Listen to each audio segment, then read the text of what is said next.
ही भारत की आत्मा निवास करती है और ऐसे ही किसानों की प्रगति के लिए हम खेती बाड़ी से जुड़ी हुई बहुत सी नई लाभकारी जानकारियां हर रोज सुबह लेकर आते हैं। तो चलिए कार्यक्रम शुरू करने से पहले देखते हैं क्या है आज के अन्नदाता में।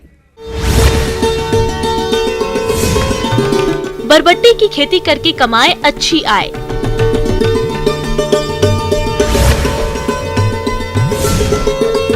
सर्पगंधा की खेती से कमा सकते हैं लाखों की आमदनी।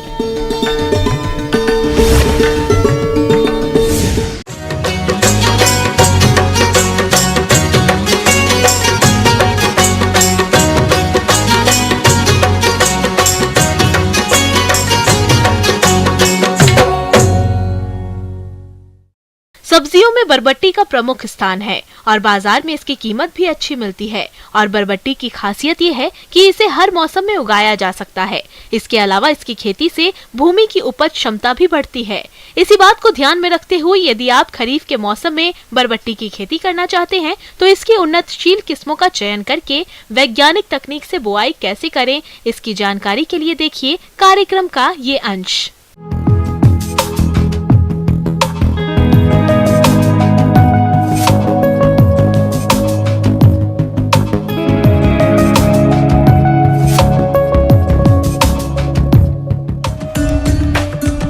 लोबिया को चौला के नाम से भी जाना जाता है। यह एक दलहनी फसल है जो प्रोटीन, शर्करा, वसा, विटामिन और खनिज से भरपूर होती है।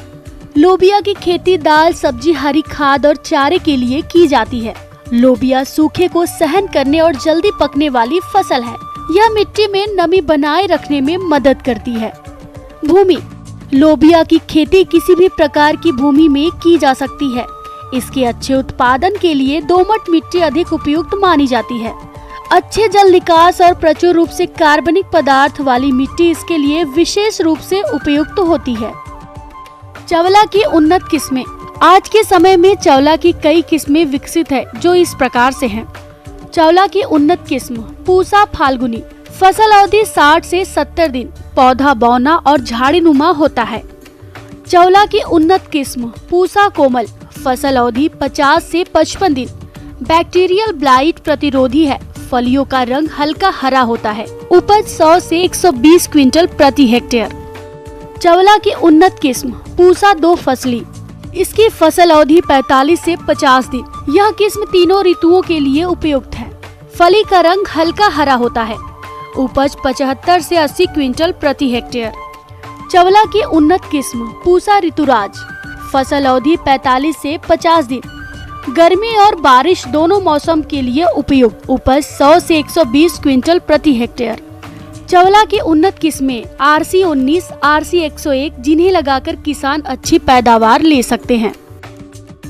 खेत की तैयारी। सबसे पहले खेत की मिट्टी पलटने वाले हल से गहरी जुताई कर दी जाती है। इसके बाद 2 बार देशी हल या कल्टीवेटर के द्वारा खेत की जुताई करके पाटा चलाकर खेत को समतल कर देते हैं। खाद और उर्वरक। फसल बुआई से पहले खेत में 10 से 12 टन सड़ी हुई गोबर की खाद और 2.5 किलो ट्राइकोडर्मा का इस्तेमाल करें। फसल बुआई के समय प्रति एकड़ खेत में 25 kilo urea, 25 kilo potash, 40 kilo DAP बुआई के समय डालते हैं। बीज की मात्रा। चवला की खेती के लिए बीज 15 से 20 किलो प्रति हेक्टेयर की आवश्यकता होती है। बीज उपचार। हाइब्रिड बीज पहले से उपचारित आते हैं। इनकी सीधी बुआई की जा सकती है।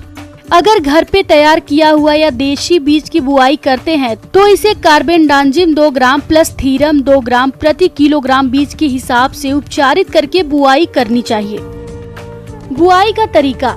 चवला की फसल बुआई के समय पौधे से पौधे की दूरी 15 सेंटीमीटर और पंक्ति से पंक्ति की दूरी 45 से 50 सेंटीमीटर और बीज की गहराई 3 से 5 सेंटीमीटर रखते हुए बुआई करनी चाहिए। चवला की बुआई खरीफ में मानसून आने पर जून शुरुआत से जुलाई के अंत तक कर सकते हैं।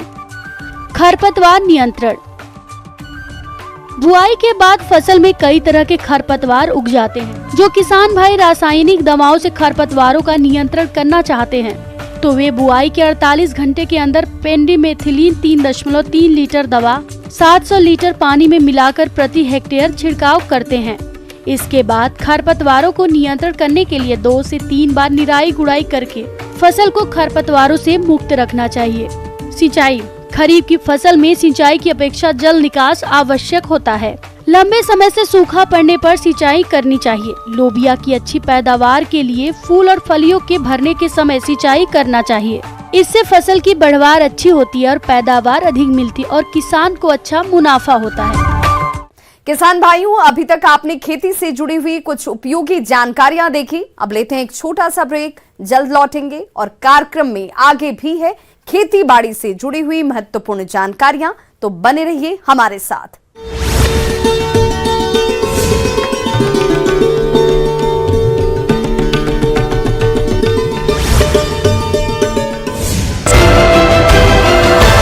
मामला दर्ज। दुर्ग में बारिश से उफान पर शिवनाथ नदी महमरा एनीकट के 6 फीट ऊपर बह रहा पानी। मोगरा जलाशय से छोड़ा गया 25,000 क्यूसेक पानी। डिप्टी सीएम टीएस सिंहदेव पहुंचे सीएम आवास। मुख्यमंत्री भूपेश बघेल ने मिठाई खिलाकर दी शुभकामनाएं। प्रदेश प्रभारी कुमारी शैलजा भी रही मौजूद। टीएस सिंहदेव को डिप्टी सीएम बनाने पर बोले रमन सिंह, कहा कांग्रेस ने बाबा को झुनझुना पकड़ाया, पार्टी ने मुख्यमंत्री के पद के लिए चेहरा हटा दिया। टीएस सिंहदेव के स्वागत में रायपुर एयरपोर्ट पर उमड़े कांग्रेस कार्यकर्ता। ढोल नगाड़ों के साथ जमकर किया स्वागत। कांग्रेसियों में दिखा जबरदस्त उत्साह। टीएस सिंहदेव को डिप्टी सीएम बनाने पर बोली प्रदेश कांग्रेस प्रभारी कुमारी शैलजा, कहा हाईकमान ने जिम्मेदारी दी है, इससे कांग्रेस मजबूत होगी, छत्तीसगढ़ मजबूत होगा, पार्टी चुनाव में 71 से ज्यादा सीटें लाएगी। कांग्रेस नेता नंद कुमार साय बने राज्य और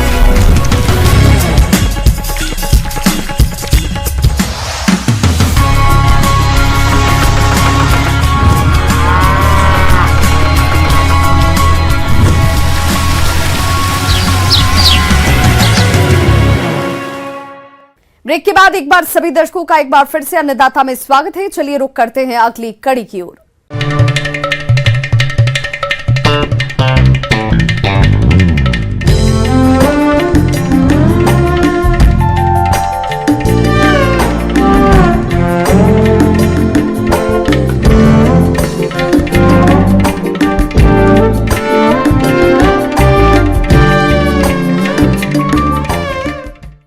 किसान भाइयों, अगर खेती को मुनाफे का व्यवसाय बनाना चाहते हैं तो वक्त के साथ खेती बाड़ी में भी बदलाव करना पड़ेगा। जी हाँ, जैसा कि पिछले कुछ सालों में औषधीय फसलों की मांग तेजी से बढ़ी है, ऐसे में किसान इनकी खेती करके अच्छा मुनाफा कमा सकते हैं। अगर सर्पगंधा की बात करें तो अभी इसकी खेती करने का सही समय है, जिसके बारे में जानकारी दे रहे हैं कृषि वैज्ञानिक डॉक्टर योगेश्वर मिश्रा।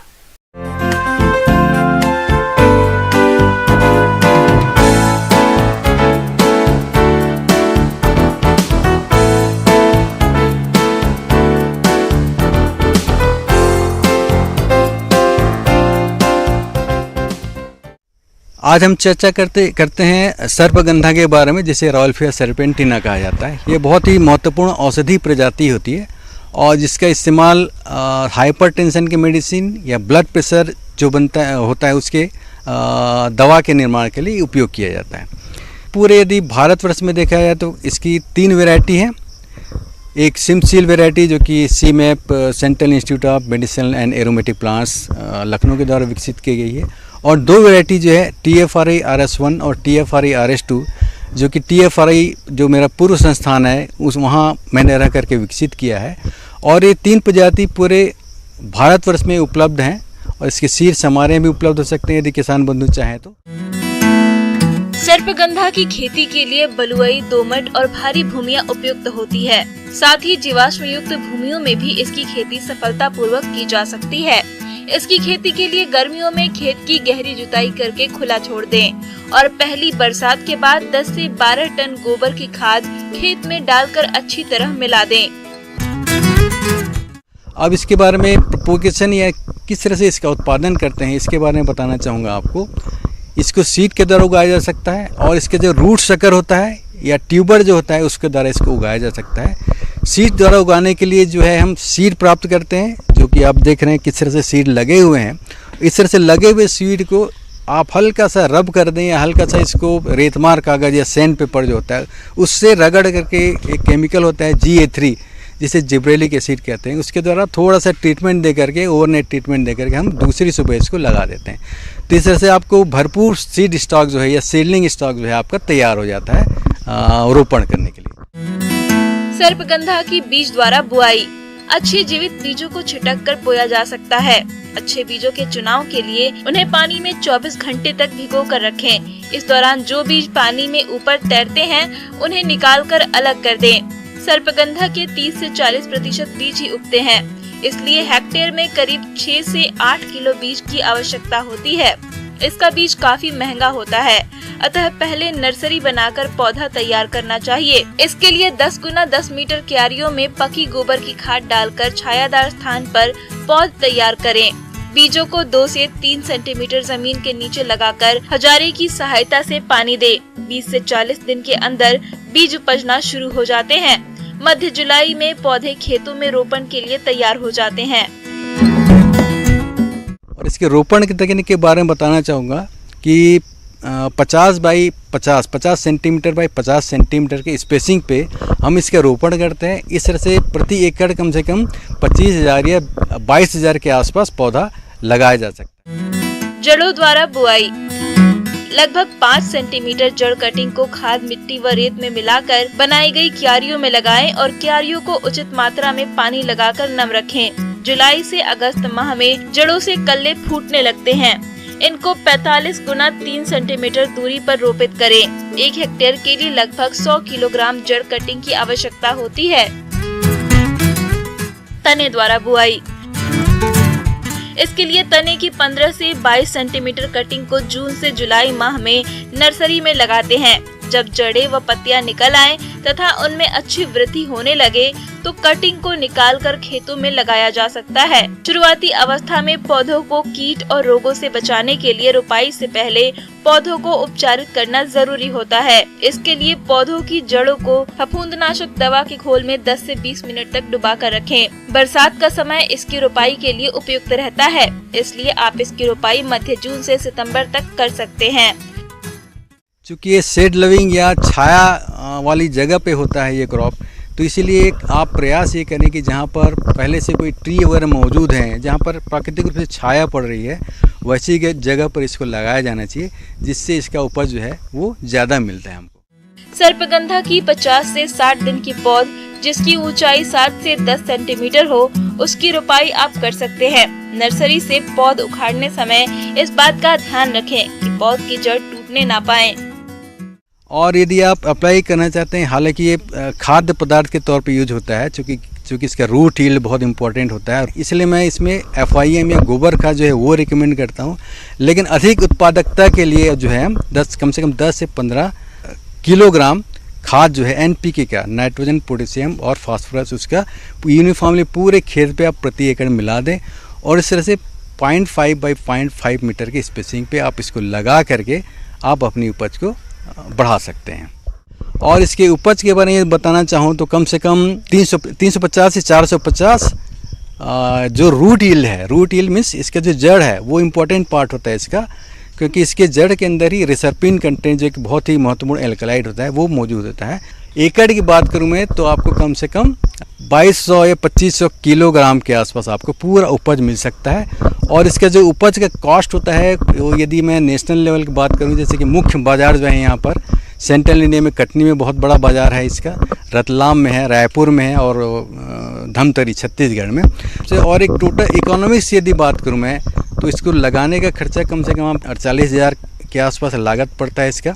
और इसका जो आपका टोटल जो इससे उपज मिलती है उसका कॉस्ट करीब पड़ता है 2,80,000 के आसपास, 2,20,000 के आसपास आपका शुद्ध इनकम होता है। इस तरह से ये सर्पगंधा लगा करके आप अपनी आय को बढ़ा सकते हैं। आगे और भी हैं खेती बाड़ी से जुड़ी हुई बहुत सी रोचक जानकारियां, पर यहां रुकेंगे एक छोटे से ब्रेक के लिए, जल्द हाजिर होते हैं।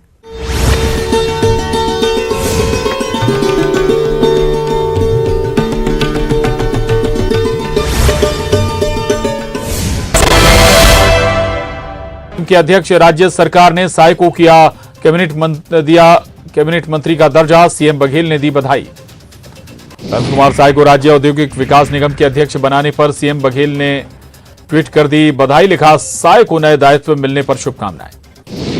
नंदकुमार साय को औद्योगिक विकास निगम पर का अध्यक्ष बनाए जाने पर बोले रमन सिंह, कहा उनको निगम मंडल के अध्यक्ष बना देने से संतुष्टि हो रही है तो बधाई हो। बिलासपुर में अवैध खनन और परिवहन पर बड़ी कार्रवाई, रेत से भरी कई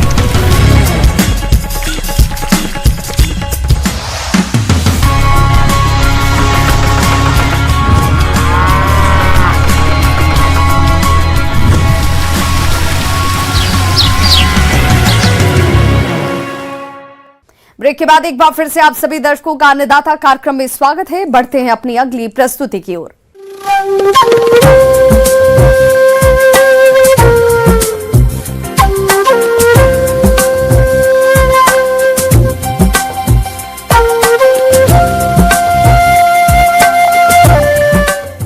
मौसम के अनुसार प्रबंधनों पर ही टिकी है आपकी खेतीबाड़ी और इसलिए मौसम पूर्वानुमान और उस पर आधारित साप्ताहिक कृषि सलाह इस प्रकार है।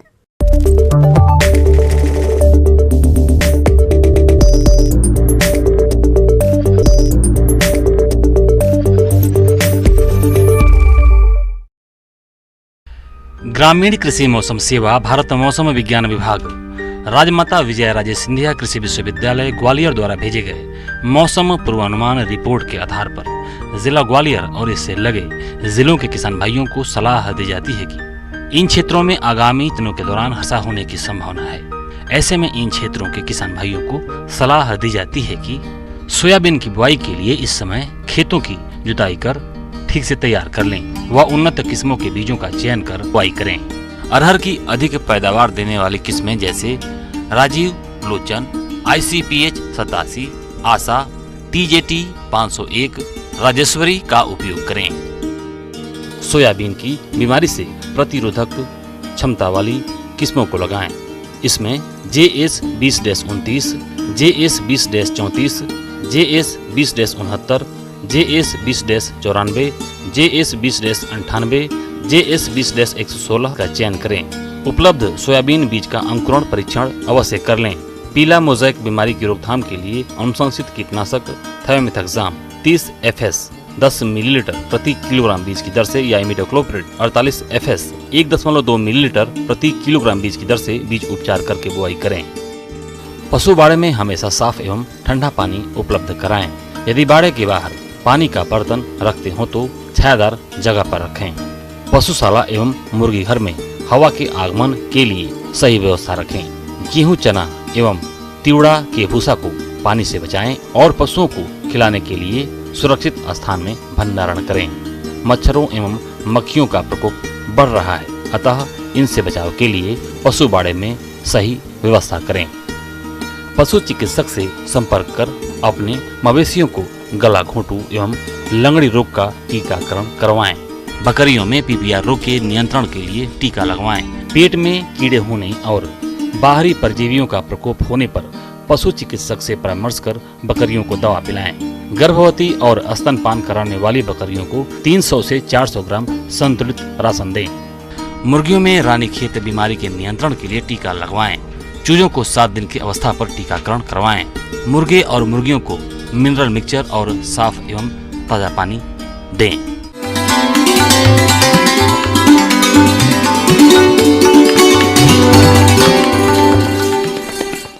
अन्नदाता हेल्पलाइन निःशुल्क फोन संपर्क सेवा के माध्यम से आपके द्वारा पूछे गए प्रश्नों में से 1 या 2 महत्वपूर्ण प्रश्न को हम अपने कार्यक्रम में शामिल करते हैं और इसी के तहत आज किसान का सवाल और उनका जवाब इस प्रकार से है।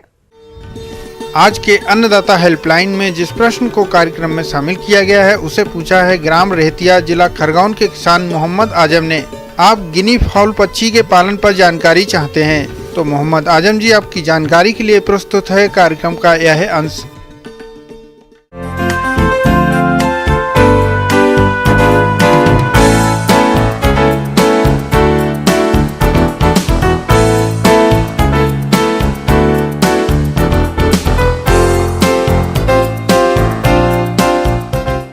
इसमें जब हम पोल्ट्री की बात करते हैं, पोल्ट्री खास तौर से आम तौर पर लोग पोल्ट्री कहते हैं, मुर्गी के लिए सिर्फ करते हैं, लेकिन पोल्ट्री कहने का तात्पर्य हमारा सिर्फ मुर्गियों से ही संबंधित नहीं है। इसके अंदर में बत्तख भी है, टर्की भी है, गिनिया फाउल जिसको चाइना मुर्गी कहते हैं वो भी है, या तेतरी भी कहा जाता है। गिनी फाउल का पालन कम पूंजी वाले किसान बड़े आराम से कर सकते हैं, लेकिन आसपास अच्छी जगह होनी चाहिए जहां ये पक्षी घूम फिर सके और बाहरी चीजें खा सके।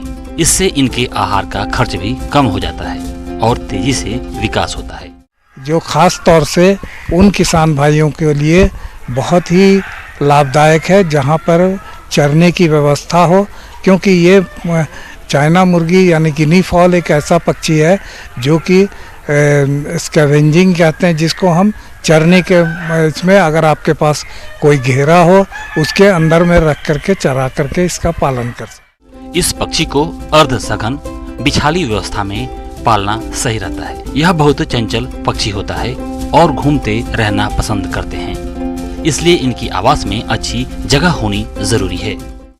तो गिनी फॉल आजकल पहले ये कहीं कहीं पर में देखने को मिलता था, लेकिन अब इसका पालन भी मुर्गियों की तरह ही किया जा रहा है।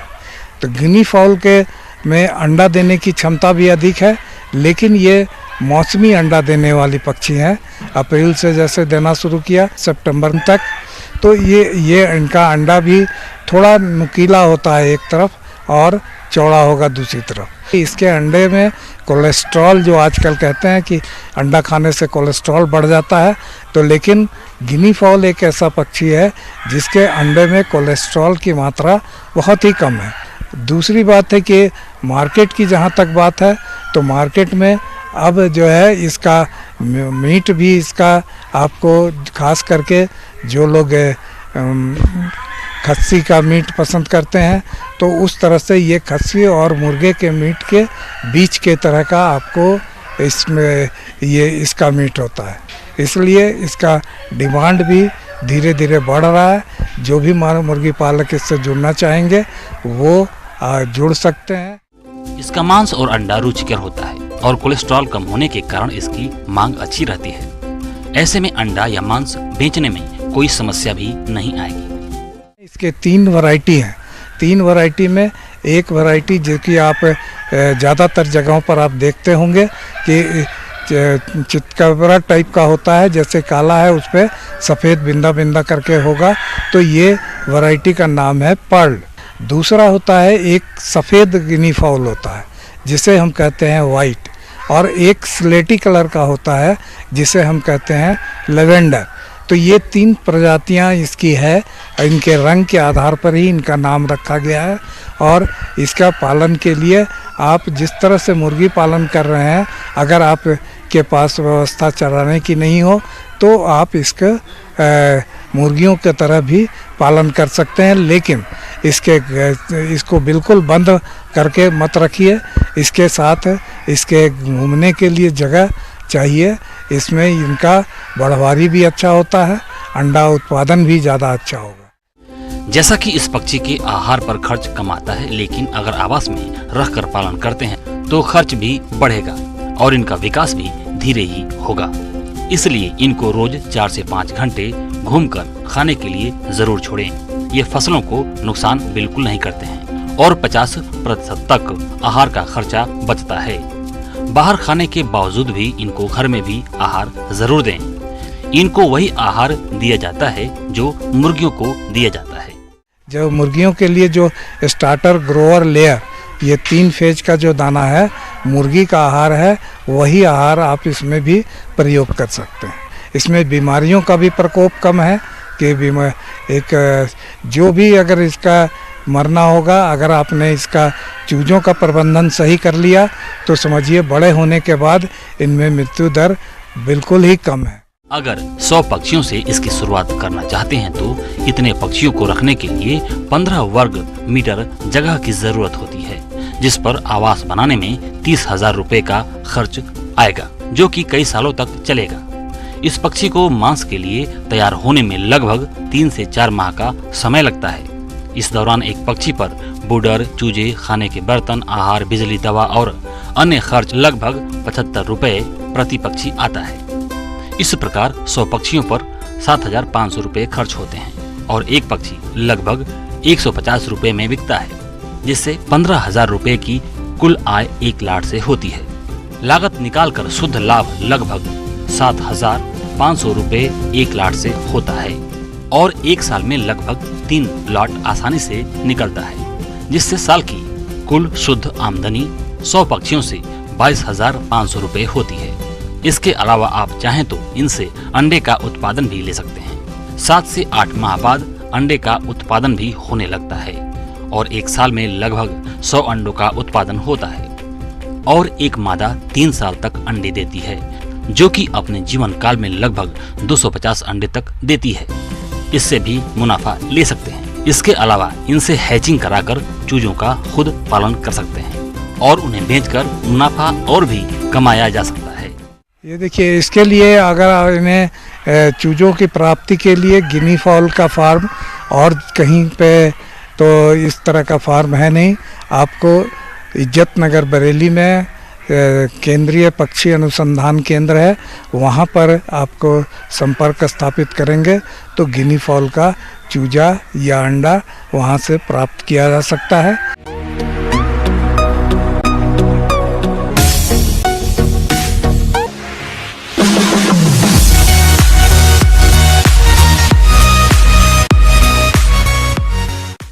आइए अब एक नजर डालते हैं राज्य के कुछ चुनी हुई मंडियों के प्रमुख फसलों के बाजार भाव पर।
किसान भाइयों, अन्नदाता आपकी सेवा के लिए संकल्परत है। कृषि संबंधित समस्या और सुझावों के लिए आप हमें इस पते पर संपर्क कर सकते हैं।